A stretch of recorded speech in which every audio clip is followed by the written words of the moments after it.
શુભ મંગલ ધમાલ એટલે જ્યાં શુભ મંગલ હોય ત્યાં ધમાલ હોતી નથી. શુભ મંગલ અને ભાઈ ધમાલ જ છે ફિલ્મમાં, અને અત્યારે રિસ્પોન્સ પણ ધમાલ આવી રહ્યો છે. અને આ ફિલ્મ જોયા પછી એવું જ થશે બધાને કે તો તમારી નજરે અમદાવાદ કેવું છે? ગુજરાતી ફિલ્મ ઇન્ડસ્ટ્રીનો બેઝ કહેવાય. દરેક ફિલ્મ ઇન્ડસ્ટ્રીનો એક બેઝ હોય, જેમ કે બોલિવૂડ છે તો મુંબઈ છે, તેલુગુ ફિલ્મ ઇન્ડસ્ટ્રી તો હૈદરાબાદ છે, તમિલ છે તો ચેન્નઈ છે. તો એ જ રીતે આપણું ગુજરાતીનું હવે અમદાવાદ બેઝ બની રહ્યું છે. ત્યાં જ પ્રોડક્શન હાઉસ મોસ્ટલી બની રહ્યા છે. ગુજરાતી મૂવીનું ફ્યુચર તમારી દ્રષ્ટિએ શું છે? ગુજરાતી ફિલ્મ ઇન્ડસ્ટ્રી ધૂમ મચાવે છે. નેશનલ લેવલ સુધી આપણી હેલ્લારો અને બધી ફિલ્મો પહોંચેલી છે. हेलारों को पुरस्कृत किया गया है. વ્યોમાનંદીને કેવો નેચર વધારે પસંદ છે? આઈ થિંક કોઈ બી માણસ જો ઓનેસ્ટ હશે ને તો ઇટ ઇઝ વેરી ઇમ્પ્રેસિવ. અત્યારે આપનું એક મૂવી આવે છે શુભ મંગલ ધમાલ, તો એના વિશે થોડું જાણશો આપણી પાસેથી. શુભ મંગલ ધમાલ એકદમ ફેમિલી ડ્રામા છે, કોમેડી છે, થોડી ટ્વિસ્ટ છે, સસ્પેન્સ છે. એટલે અત્યારે ઘરે ઘરે આ બધા સોંગ પહોંચી ગયા છે. જ્યારે પણ એન્જોયમેન્ટની વાત આવે ત્યારે તમારા સોંગ હોય. એમાંના મધરો દારૂડો છે, હોકલીઓ છે, અને હાલમાં જ એક ફરીથી નવું તમે હિટ આપવા જઈ રહ્યા છો. તો આ બધા સોંગની ક્રેડિટ ખાસ આપના લીધે જ જાય છે. એની પાછળનું કારણ શું? પિક્ચરમાં તમે જોજો સોંગનું મહત્વ વધારે હોય છે, અને મને એમ જ થાય છે કે આપણે સોંગ એવા બનાવો કે જેથી હવે એકવાર તમારો અવાજ પણ સાંભળીશું. જો અત્યારે તો આપણું સરસ રસિયો રંગાણું સોંગ વાયરલ થયેલું છે, તો એ જ ગયેલું તો બેટર રહેશે. તો આજે આપણા ગેસ્ટ છે 22 મે આવનારી ફિલ્મ શુભ મંગલ ધમાલની પૂરી ટીમ. માયપોડ સ્ટુડિયોમાં આપનું હાર્દિક સ્વાગત છે. શરૂઆત ત્યાંથી જ કરીએ કે અત્યારે કેવું સ્ટ્રગલ ચાલે છે અત્યારે મૂવી પ્રમોશન, અને ખાસ અમારું સુરત કેવું લાગ્યું આપને? ધમાલ ચાલી રહી. અત્યારે સ્ટ્રગલ ખાલી એક જ છે કે અત્યારે ગરમી છે ને એમાં અમે પ્રમોશન કરી રહ્યા. બાકી તો ફૂલ ઓન પ્રમોશન ચાલી રહ્યું છે. હમણાં છેલ્લા 5 દિવસે અમે સિટી ટૂર કરી રહ્યા છીએ, તો ત્યાં સ્પેશિયલ સ્ક્રીનિંગ કરી રહ્યા છીએ, અને જે રિસ્પોન્સ આવી રહ્યો છે સામેથી ઓડિયન્સનો એ અદ્ભુત છે. એટલે we are very much excited કે 22 મીએ લોકોને ફિલ્મ ગમશે જ આખા ગુજરાતને. હા, બસ આઈ એગ્રી વિથ હિમ. ગરમી જો ના હોત તો કદાચ અમે હજી બીજી 4-5 જગ્યાએ વધારે સ્પીડથી પહોંચી શકત. અત્યારે પણ ગરમીની બી આઈ થિંક અલગ મજા છે, કારણ કે બધું ઇન્ડોર્સ જ થાય છે સરસ મજાનું. અને મજા તો ઓલવેઝ સુરતમાં તો ઓલવેઝ મજા આવે છે, કારણ કે એટલું બધું અલગ અલગ જમવાનું મળે છે અહીંયા, અને ખાવાની અલગ અલગ વસ્તુ. મેં પહેલી વાર કુંભાણિયા ટ્રાય કર્યા, કુંભાણિયા ભજીયા. હા, એટલે એટલી સ્વાદિષ્ટ વાનગી છે કે મને એમ થયું કે આ હું ખાયા જ કરું, ભલે મારું પેટ ભરાઈ ગયું હતું તો પણ. ટ્રાય કર્યા પણ બહુ ખાધા. ટ્રાય કર્યા પછી બહુ જ ખાધા. એટલે સુરત તો જામો પડી જાય છે ઓલવેઝ. થોડીક તમારા વિશે વાત કરીએ કે તમારી બંનેની કેમિસ્ટ્રી કેવી છે? મૂવી દરમિયાન તો અમે સ્ક્રીન ઉપર જોઈશું જ, પણ ઓફ સ્ક્રીન કેવી કેમિસ્ટ્રી છે? We are very good friends. કેમ કે અમે ઓલમોસ્ટ 25 દિવસ શૂટ જોડે કર્યું જ્યારે, અને એ દરમિયાન એટલે હું અને વ્યોમા ફર્સ્ટ ટાઈમ ફિલ્મ કરી રહ્યા, પણ એવું લાગતું નથી કે અમે ફર્સ્ટ ટાઈમ ફિલ્મ કરી રહ્યા છીએ. She is good at heart અને વેરી ડેડિકેટેડ, ડિસિપ્લિન. એટલે અને બેસ્ટ કો એક્ટર હોય ને એટલે તમને કામ કરવાની બહુ જ મજા આવે. અને તમને સ્ક્રીન ઉપર દેખાયું હશે કે આજે અમારી બેની કેમિસ્ટ્રી દેખાય છે, એના કારણે જ દેખાય છે. બહુ જ. મને તો ડે 1 થી મને બી એવું લાગ્યું હતું કે અમે પહેલી વાર નથી મળ્યા, અને કદાચ કોક બીજા જન્મમાં ક્યાંક મળ્યા હશું, એટલે આ મિત્રતા તરત થઈ ગઈ. પણ બહુ easy to talk to person છે, એટલે એમની જોડે વાત કરવાની, મજાક કરવાની બહુ મજા આવે, કારણ કે સેન્સ ઓફ હ્યુમર ક્યાંક અંશે મેચ થાય છે. એટલે એ બહુ મજા આવે છે. લાઇટ આખો માહોલ રહે છે શૂટ દરમિયાન, અને એવું બહુ જરૂરી હોય છે, કારણ કે અમે ગરમીમાં શૂટ કરતા હતા, તો ત્યારે એક કો એક્ટરનો જે સપોર્ટ હોવો જોઈએ, કે જે સાથ મળવો જોઈએ, કે ઓકે સેટ પર માહોલ લાઇટ રહે, વાતચીત તમે ફ્રીલી કરી શકવા જોઈએ તમારા કો સ્ટાર જોડે. તો એ ફ્રીડમ મને અહીંયા મળી હતી, એટલે મને બહુ જ ઇઝી રહ્યું શૂટ આખું. એટલે મૂવીનું ટાઇટલ જ શુભ મંગલ ધમાલ, એટલે જ્યાં શુભ મંગલ હોય ત્યાં ધમાલ હોતી નથી. પણ મૂવીના ટાઇટલ પ્રમાણે એક્ઝેક્ટ તમારા શબ્દોની અંદર ડિસ્ક્રાઇબ કરીએ તો શું છે? આ એકચ્યુઅલમાં જે ટાઇટલ છે ને એવું જ છે, શુભ મંગલ, અને ભાઈ ધમાલ જ છે ફિલ્મમાં. કેમ કે એટલે ફિલ્મની સ્ક્રિપ્ટ એટલી ધમાલ છે, બધા એક્ટર્સ એટલા ધમાલિયા છે અમારા. અમે શૂટ ઉપર જે ફન કરી છે, અને અત્યારે રિસ્પોન્સ પણ ધમાલ આવી રહ્યો છે, એટલે શુભ મંગલ ધમાલ જ છે. અને આ ફિલ્મ જોયા પછી એવું જ થશે બધાને કે શુભ મંગલ પછી ધમાલ જ હોય. શુભ મંગલ ધમાલ તો જોડે જ બોલાય. એટલે આમ જોઈએ તો મોસ્ટ પ્રોબેબલી ટ્રેલર ઉપરથી જોવામાં એવું લાગે છે કે લગ્નની વાર્તાઓ લઈ અને એને અલગ રીતે પ્રેઝન્ટ કરેલી હશે, પણ અત્યારની પર્સનલ લાઈફની અંદર વાત કરું તો મામાના ફઈના કે ફોન આવે છે કે તમારી માટે છોકરો ગોતી રાખ્યો છે, તમારી માટે છોકરી ગોતી રાખી છે? આપણું તો બધું પતી ગયું છે પણ વ્યુમાં આવતા ના, મારા માટે કોઈ એવા ફોન નથી કરી રહ્યા, કારણ કે બધાને ખબર છે કે મારા માટે અત્યારે મારું કરિયર એક સિંગલ પાટા ઉપર ચાલી રહ્યું છે અને સમય આવશે ત્યારે કદાચ ફોન આવવાના બી ચાલુ થઈ જશે, પણ અત્યારે તો આઈ થિંક થોડા રિલેક્સ છે બધા કે વાંધો નહીં, થઈ જશે, કંઈક તો થઈ જ જશે આનું. તો અત્યારના જે ગુજરાતી ઇન્ડસ્ટ્રીના સમયની અંદર વાત કરીએ તો એક્ઝેક્ટલી અત્યારે કરિયર માટે કોઈ નવું વ્યક્તિ હોય, એને એન્ટર થવું હોય, તો એ આની અંદર કયા પાથ ઉપર ચાલી શકે અને કેવી રીતે એન્ટ્રી લઈ શકે? આઈ થિંક સેમ જ વાત છે કે તમે કાસ્ટિંગ ડિરેક્ટરને મળો, ઓડિશન્સ આપો, તમારા ક્રાફ્ટ ઉપર વર્ક કરો. તમારે આમાં કોઈ ડિગ્રીની જરૂર નથી, કેમેરા સામે તમે ઊભા રહો અને તમે એક્ટિંગ કરી શકો, એ જ છે આની ડિગ્રી. એટલે બસ તમારી ક્રાફ્ટને મજબૂત કરો એક્ટિંગના, અને ઓડિશન આપતા રહો, કોન્ટેક્ટ નેટવર્ક વધારો, તો 100% કામ મળશે. એટલે આ ઇન્ડસ્ટ્રીની અંદર આમ જનરલી તમારી જે સ્ટ્રગલ લાઈફ શરૂઆત થઈ હશે એની વિશે લગભગ બહુ ઓછું જાણીએ છીએ, તો એની વિશે ડિટેલમાં જાણવા માંગીએ છીએ કે કેવી રીતની શરૂઆત થઈ હતી? મને લકીલી છે ને, એટલે મારે મારી ફેમિલી બેકગ્રાઉન્ડમાં કોઈ હતું જ નહીં, એટલે એક્ટર બનવું હતું ને તો સમહાવ બધી વસ્તુઓ સામે થઈ કે મેં થિયેટર ઓટોમેટિક શરૂ કર્યું. મારો ફ્રેન્ડ હતો જે અત્યારે ડિરેક્ટર વિજયગીરી બાવા, એના થ્રુ મેં થિયેટર ચાલુ કર્યું. એના પછી મેં માસ કોમ્યુનિકેશનમાં એડમિશન લીધું, તો ક્રિએટિવ કોન્ટેન્ટ વિશેની જાણકારી મળી. પછી વર્લ્ડમાં જે પણ અફેર્સ થઈ રહ્યા છે એના એ જ સબ્જેક્ટ અમારે લેવાના હોય છે, એ બધું જાણવા મળ્યું.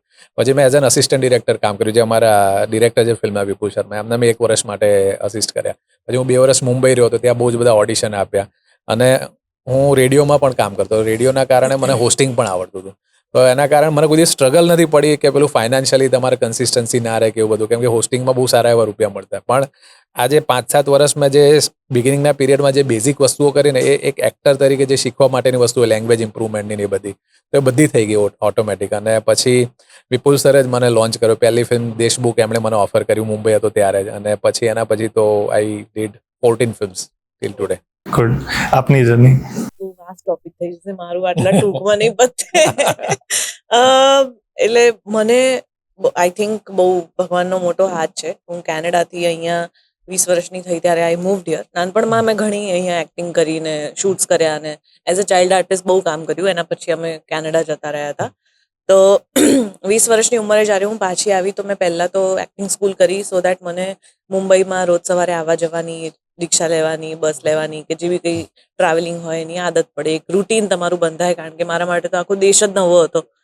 અને એના પછી મેં ફોટો શૂટ કરાવ્યું હતું, અને જેમ અલગ અલગ કોઓર્ડિનેટર્સના નંબર આવતા હોય એવી રીતે એક સાઉથ ઇન્ડિયન કોઓર્ડિનેટરનો નંબર આવ્યો હતો.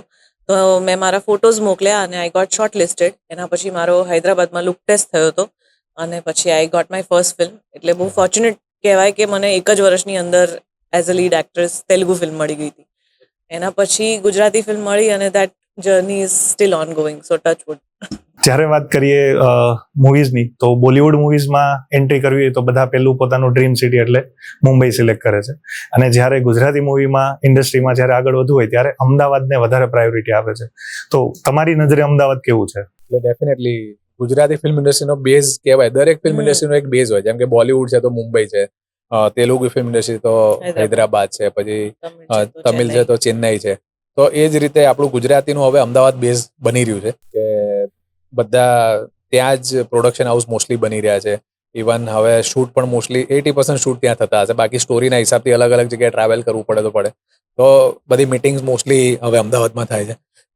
સો ડેફિનેટલી અમદાવાદ હવે બેઝ બની ગયું છે. જ્યારે મેં કરિયર સ્ટાર્ટ કર્યું હતું ત્યારે અમારે એવું હતું કે મુંબઈ જવું પડતું અને ત્યાં કામ શોધવું પડતું, પણ હવે એવું નથી રહ્યું. હવે કોઈ પણ નવા કલાકારને ગુજરાત છોડવાની જરૂર નથી, એ અમદાવાદ આવે, ત્યાં સેટલ થાય અને ગુજરાતી ફિલ્મોમાં કામ કરી શકે છે. બરાબર છે, એમની વાત 100% સાચી જ છે. અમદાવાદ તો એક બેઝ બની જ ગયું છે. બીજું એ કે બહુ સારી વસ્તુ એ થઈ છે કે અમુક લોકો જો ના જઈ શકતા હોય, અમદાવાદ શિફ્ટ ના થઈ શકતા હોય, તો હવે કોવિડ પછી બધું જ ઓનલાઈન થાય Yes. છે એટલે ઓડિશન્સ બી જો તમે બધું સોશિયલ મીડિયા થ્રુ જ થાય છે તો ઓડિશન્સના કોઈ બી પોસ્ટ હોય કંઈ બી હોય તમે તમારો વિડીયો રેકોર્ડ કરીને એને ઓડિશન ટેપ મોકલી જ શકો છો અને પછી જ્યારે તમને કામ મળે ત્યારે તમે જઈ શકો છો અમદાવાદ કે જ્યાં Yes. બી શૂટ છે ત્યાં એટલે તમે ગુજરાતમાં ગમે ત્યાં કે ઇન્ડિયામાં ગમે ત્યાં હો તો પણ તમે ઓડિશન્સ તો આપી જ શકો છો પછી એ હિન્દી ફિલ્મોના હોય ગુજરાતી ફિલ્મોના હોય કોઈ બીજી ભાષાની ફિલ્મોના હોય એટલે એ બધું સરળ થઈ ગયું છે વ્યોમાનંદીને કેવું નેચર વધારે પસંદ છે કે એમને કઈ માનો કે કોઈ વ્યક્તિને ઇમ્પ્રેસ કરવા છે તો શું એવું કરશે તો વ્યોમાનંદી ઇમ્પ્રેસ થશે? આઈ થિંક કોઈ બી માણસ જો ઓનેસ્ટ હશે ને તો ઇટ ઇઝ વેરી ઇમ્પ્રેસિવ જો કે એ તો હોવું જ જોઈએ પણ આજકાલ એ રેર થઈ ગયું છે એટલે એ હવે ઇમ્પ્રેસિવ કરવાના પેલામાં આવે છે પણ ઓનેસ્ટ સાચા માણસો હોય તો મને હૃદય સ્પર્શી જાય છે. ગુજરાતી મૂવીનું ફ્યુચર તમારી દ્રષ્ટિએ શું છે? બહુ જોરદાર છે કેમ કે અત્યારે તમે જુઓ કે આ મહિનામાં જ બેક ટુ બેક 4 ફિલ્મો છે અને બધી સ્ટ્રોંગ ફિલ્મો છે. એક મિનિટ આનો જવાબ હું આપું? હા, વાંધો નથી. આ સવાલ તમે અમને 10 વર્ષ પહેલા પૂછ્યો હોત ને હા. તો કદાચ આ સવાલ રાઈટ હોત પણ અત્યારે already we have surpassed our expectations અને ગુજરાતી ફિલ્મ ઇન્ડસ્ટ્રી ધૂમ મચાવે છે. જ્યારે લાલો જેવી પિક્ચર 100 કરોડ કમાઈને અત્યારે કેનમાં એ લોકો ગયા અને હા. કદાચ યુ નેવર નો ઓસ્કર બી જીતી જાય એટલે નેશનલ લેવલ સુધી આપણી હેલ્લારો અને બધી ફિલ્મો પહોંચેલી છે. આમની ફિલ્મો ગામે ગામે પહોંચેલી છે. કોઈ બી ગુજરાતી પિક્ચર તમે લઈ લો આજે Gujarati actors are doing really well in their life એટલે આપણે ઓલરેડી એ ફ્યુચર જે વિચાર્યું હતું ને એમાં જીવી રહ્યા છે. અત્યારે અમે તમારી જોડે બેસીને અમારી ફિલ્મનો પોડકાસ્ટ કરી રહ્યા છે એટલે એ બહુ મોટી વાત છે. સો આઈ થિંક ફ્યુચર અત્યાર સુધીનું જે આ જોરદાર છે. આવ્યો છે journey that was very bright અને હજી પણ સરસ જ છે. તમારા બંનેના સાથેના કોઈ પણ એવા કિસ્સા કે જે અમને સાંભળવાની મજા આવશે કે જે મૂવી શૂટિંગ દરમિયાન એવા કોઈ ફની ઇન્સિડન્ટ્સ થયા હોય કે જે અમારી સાથે શેર કરી શકો? બહુ ફની ઇન્સિડન્ટ્સ થયા છે બધા એટલે આમને તો સ્વેટરો જ પહેરાયા છે આખી પિક્ચરમાં એટલે એમને ગરમી લાગતી હતી ને તો અમને બધાને દયા બી આવતી હતી પણ પછી અમે મજા બી લેતા હતા. એટલે મારું જે કોસ્ટ્યુમ જે અમારા કોસ્ટ્યુમ ડિઝાઇનર લાગતા હતા એટલા મસ્ત પણ અમે શૂટ કરી રહ્યા હતા 45 ડિગ્રીઝમાં અને મને શર્ટ પહેરાય એની ઉપર વુલનનું ઉપર ટી શર્ટ પહેરાયું હતું અને અને મારા એમાં હું બધા એક્ટ કરતો હતો. ડ્રીઝી સમર લાઇટ ડ્રેસીસ હતા. એટલે મારે દર ટેક પછી કપડાં કાઢી નાખવા પડતા કેમ કે આવી તમે 45 ડિગ્રીમાં કઈ રીતે પહેરી રાખી શકો? એ અમદાવાદ હા, એ અમદાવાદ ટોટલી શૂટ બધું અમદાવાદ જ છે. એક્સેપ્ટ ધેટ સોંગ જે અમે Yeah. વિયેતનામમાં શૂટ કર્યું. તો અમારા દર્શક મિત્રોને આપના મૂવી વિશેની માહિતી થોડી આપી દેશો? શુભ મંગલ ધમાલ આવી રહી છે 22મી મે. આખી ફેમિલી સાથે બેસીને જોઈ શકાય એવી ધમાલ કોમેડી ફિલ્મ છે અને મસ્ત મેસેજ પણ છે ફિલ્મમાં તો પહોંચી જજો 22મી મે. શુભ મંગલ ધમાલ. અત્યારે આપનું એક મૂવી આવે છે શુભ મંગલ ધમાલ તો એના વિશે થોડું જાણશો આપણી પાસેથી? શુભ મંગલ ધમાલ એકદમ ફેમિલી ડ્રામા છે, કોમેડી છે અને તમને શરૂઆતથી લઈને એન્ડ સુધી જકડી રાખે. થોડી ટ્વિસ્ટ છે, સસ્પેન્સ છે એટલે થિયેટરમાં જશો તો અચૂક તમને મજા આવશે. અત્યારે ઘરે ઘરે આ બધા સોંગ પહોંચી ગયા છે અને ગુજરાતી મૂવીની અંદર બધાની એક્સપેક્ટેશન એવી જ હતી કે ગુજરાતી સોંગ હોય તો એ સ્લો પેસમાં અને કોઈ આપણે ડાન્સમાં ક્યારે યુઝ ના કરી શકે. અત્યારે કોઈ લગ્નનો વરઘોડો હોય કે કોઈ ઇવેન્ટ હોય જ્યારે પણ એન્જોયમેન્ટની વાત આવે ત્યારે તમારા સોંગ હોય. એમાંના મધરો દારૂડો છે, હોકલીઓ છે અને હાલમાં જે એક ફરીથી નવું તમે હિટ આપવા જઈ રહ્યા છો એ ઓલરેડી હિટ થઈ જ ગયું છે રસિયો રંગાણો. તો આ બધા સોંગની ક્રેડિટ ખાસ આપના લીધે જ જાય છે. એની પાછળનું કારણ શું? એકચ્યુઅલમાં કોઈ પણ પિક્ચરમાં તમે જોજો સોંગનું મહત્વ વધારે હોય છે. તમે યશરાજ બેનરના પિક્ચર જોજો કે ધર્મા પ્રોડક્શનના જોજો કે કોઈ પણ એમ તો સોંગનું મહત્વ વધારે છે. સોંગ આપણું એવું છે કે તમે ઘરે ઘરે પહોંચી જાઓ. પહેલું આ મધુરો દારૂડ જે કર્યું અને મને પર્સનલી સોંગની બહુ જ એટલે હું પોતે સિંગર જ છું કે કિશોર કુમારના બધા બાય હાર્ટ છે એટલે સંગીતની આઈડિયા વધારે છે. એટલે સંગીત મને એમ થાય કે સંગીતનું એવું કંઈક આપણે આપીએ કે જે આપણે ઘરે ઘરે પહોંચી જવાય એવી રીતે આ મધુરો દારૂડની રચના થઈ. મને પર્સનલી સંગીતનો સારો એવો અનુભવ છે અને મને એમ જ થાય છે કે આપણે સોંગ એવા બનાવો કે જેથી લોકો સુધી આપણે તરત પહોંચી જઈએ. આજે તમે કીધું ડાન્સ અને ગરબામાં તો આ સોંગ એટલું બધું વાગે છે કે એના 60 મિલિયન વ્યૂ થઈ ગયા છે એટલે આપણા માટે તો બહુ સારી ઘટના કહેવાય. એટલે એના લીધે આપણને એમ થાય કે સોંગ આપો હિટ તો પિક્ચર તો ઓટો મોડમાં દોડશે. તો ખાસ મેડમને સવાલ પૂછીશ કે અત્યારે આટલા બધા હિટ તો આપે જ છે, ફેમિલી તરફથી તમારો શું રોલ હોય છે? એમની જોડે જ્યાં લઈ જાય ત્યાં જઉં છું અને જે એમનું કામ હોય એમાં હું પૂરેપૂરો સપોર્ટ આપું છું એમને. અને આમ જોઈએ તો બેકગ્રાઉન્ડ બિઝનેસની વાત કરીએ તો આપ સ્ટોક માર્કેટ અને આપને મારે જ્વેલર્સ છે, મારે સિલ્વર જ્વેલરીનો શોરૂમ છે. તો એ ફિલ્ડમાંથી આ ફિલ્ડમાં ટ્રાન્સફર થવું અથવા આ ફિલ્ડને ચૂઝ કરવી એ કેટલું અઘરું છે? મને કેવું છે કે બચ્ચન સાહેબ મારા ફેમસ રહ્યા છે અત્યાર સુધી, અને હું પોતે એક્ટર જ બનવા માટે આ બધું ગયો તો બોમ્બે. એ પછી એક્ટર તો આપણે એમને એમ રહ્યો અને પછી પ્રોડ્યુસર બનીને એક્ટર બને. અત્યારે હું દરેક પિક્ચરમાં મારું સુભાષદાઈની જેમ એક નાનો રોલ લઈ લઉં છું. એટલે પેલો જે જૂનો એક્ટર હતો એને મેં બહાર લાવી દીધો છે.